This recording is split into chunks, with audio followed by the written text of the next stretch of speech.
Hey guys, this is Adam from Beasts of War, and I'm here with Joe from Battlefront Games and also Galeforce 9. Yep, we're all one company. Cool, all right.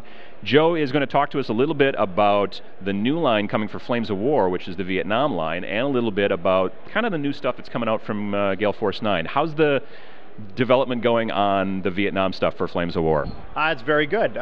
We actually have Wave 1 and Wave 2 being launched this April. And we recently announced that the Vietnam range is actually a permanent part of the family now. It's not going to be a War Games Illustrated exclusive that when we originally launched it. So now we're really excited to have a second game system accompanying our World War II.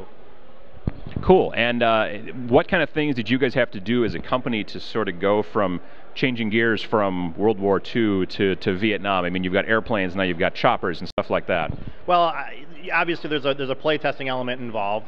The nice thing is that the Vietnam game uses the core mechanics of the Flames of War system. The Flames of War is essentially a moniker that can be used for a facet of game systems.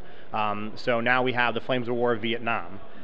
So we incorporated a lot of those gameplay elements, and the nice thing is that gives us a real strong core to work from. And then now we just had to think about how we were going to incorporate the mechanics and the strategies that the North Vietnamese used, as well as how helicopters were going to be used in the game, because they're obviously slower moving than a flight of planes coming in, dropping bombs, that type of thing. So you're saying, excuse me, that the first wave is going to be coming in April. Is there another wave that's going to hit probably just before Gen Con?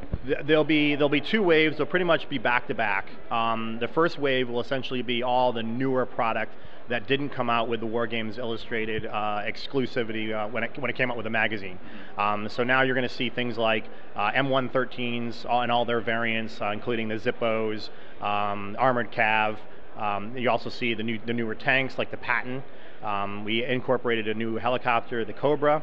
And then after that launch of the newer product, you'll then see a repackaging of the older items, all the infantry, mortars, heavy machine guns, Hal Moore and his crew.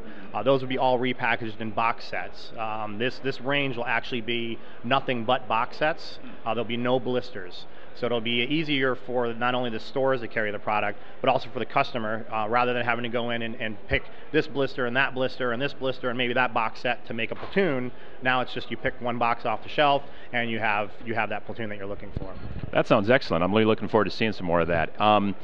Galeforce 9, I know you guys have got a lot of tokens. That's mainly what kind of goes on there. And you got a lot of new tokens for Dungeons & Dragons? Yep, we have a license agreement with Wizards of the Coast to do Dungeons & Dragons supplement range. We do tokens as well as maps to incorporate not only all the different characters in which we try to release with the new books. So as a new book comes out, we have fighter, wizard, barbarian tokens that have very specific tokens for those types of classes, and then we also do really nice vinyl mats that are also not only generic for places that you would normally have adventures in, caves, taverns, things of that nature, but there's also some more specific maps that are used for very technical, scenarios or role-playing events.